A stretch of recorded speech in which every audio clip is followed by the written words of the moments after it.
پھر یہ جو وہابیت کا انقلاب آیا اور ذرا ذرا سی بات پر کوڑے لگنا اور مارنا، اور یہ حال ہو گیا کہ مکہ مکرمہ میں جو شخص داخل ہوتا تھا حج اور عمرے کے لیے، جب تک وہ ایک خاص ہیئت کے مطابق اتنی لمبی داڑھی کے ناف کو چھوتی ہو اور نصف ساق تک، پنڈلی آدھی تک لباس کا ہونا اور کرخت لہجہ، یہ سب علامتیں تھیں اس بات کی کہ یہ شخص پکا دیندار ہے۔ اور اس کے علاوہ جو شخص داخل ہو جاتا تھا، اس کا مطلب یہ تھا کہ یہ جاسوس ہے، اس کو مارو، اس کا پیچھا کرو۔ اور مارنے کے لیے بھی 2 لڑکے رکھتے تھے، ہمیشہ 2 مل کے مارا کرتے تھے تاکہ جوان ہوں، طاقت ہو، عقل کم اور بظاہر کتاب و سنت کو نافذ کرنے کا غلبہ زیادہ ہو، تو دونوں مل کے اس کو ماریں۔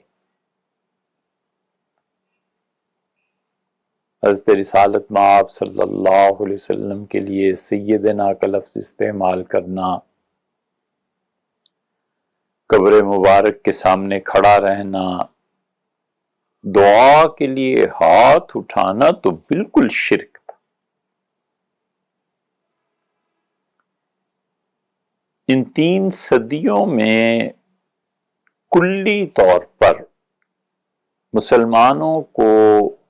زوال میں دھکا دینے سے زیادہ رفتار کے ساتھ یہ 3 انقلاب برپا ہوئے،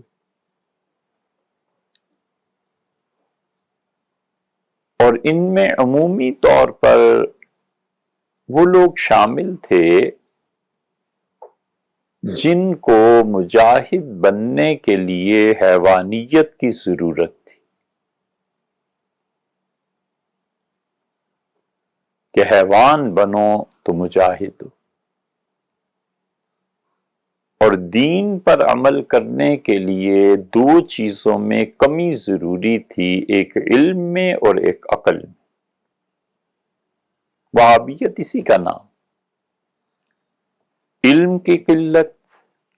عقل کی قلت اور جوانی میں حیوانیت، یہ 3 چیزیں جب کوئی تاریخ لکھے گا تو ممکن ہے یہ جملہ اسے بنیاد فراہم کرے کہ جبر کی قوت، اس کے ذریعے لوگوں کو دین پہ لایا جائے۔ حالانکہ جبر انسانی فطرت کے خلاف ہے، اور جبر سے کبھی ہدایت نہیں پھوٹی۔ جبر جب اللہ کی طرف سے ہوتا ہے تو پھر اس کے مقابلے میں صبر ہوتا ہے، اور وہ جبر مفید ثابت ہوتا ہے، انسان کچھ کر نہیں سکتا۔ وَلَنَبْلُوَنَّكُمْ بِشَيْءٍ مِّنَ الْخَوْفِ وَالْجُوعِ وَنَقْصٍ مِّنَ الْأَمْوَالِ وَالْأَنفُسِ ساری زلزلہ آ جائے کوئی کیا کر سکتا ہے، موت واقع ہو جائے کوئی کیا کر سکتا ہے۔ اسی طرح قرآن نے جو بھی ارشاد فرمایا اللہ تعالی نے، وہ جبر نافع ہے، اور انسانوں کا جبر نفرتیں پیدا کرتا ہے۔ وہ جبر انسانوں کو کبھی بھی خیر کی طرف نہیں لاتا، وہ جبر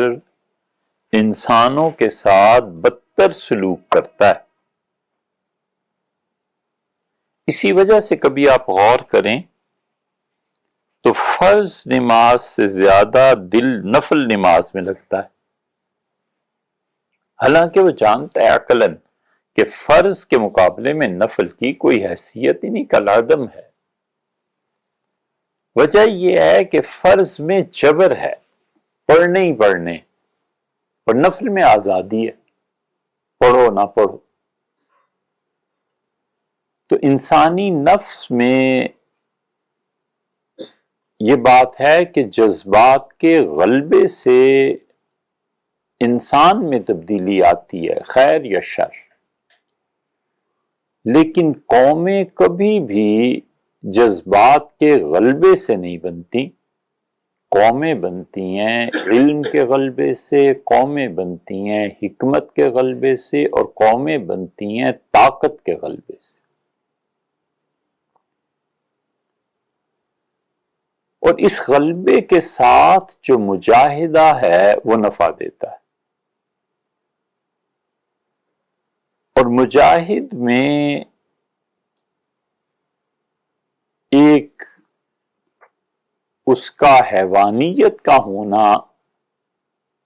یہ ضروری قرار پایا ان سارے ادوار اور انقلاب۔ اب اگر حیوان نہ ہو تو وہ کسی آدمی کو ذبح کر سکتا ہے، اگر حیوان نہ ہو تو جیسے ضیاء الحق صاحب کے دور میں کوڑے مارتے تھے اس طرح کوئی انسان مار سکتا ہے۔ اگر حیوان نہ ہو اور حیوانیت غالب نہ ہو تو نماز نہ پڑھنے پر جو سزا یہ وہابی دیتے تھے وہ کوئی دے سکتا ہے۔ ان مجاہدوں کے لیے حیوانیت ضروری تھی، شقی القلب، دل کے اندھے بھی اور شقی بھی، کہ مارو۔ حضرت رسالت پناہ صلی اللہ علیہ وسلم نے درے لگانے کے لیے عبداللہ ابن مسعود رضی اللہ عنہ جیسے فقیہ آدمی کو رکھا تھا۔ سیدنا عمر اور ابو بکر رضی اللہ عنہما سزاؤں کا نفاذ کرتے تھے، اور وہ جانتے تھے، اسی لیے شریعت نے یہ کہا ہے کہ جب کوڑا مارا جائے تو کوہنی پہلو سے جدا نہ ہو، یعنی ایسے مارنا ہے، یہ کوہنی ہے اور یہ پہلو ہے، یہ اس سے الگ نہ ہو۔ کہاں یہ کہ یہ مجاہد، جلاد، پولیس والے، انہوں نے جس کو بھی ضیاء الحق کے دور میں درے لگائے اور کوڑے، اور خود اور بہت سی جگہوں پہ یہ پوری حیوانیت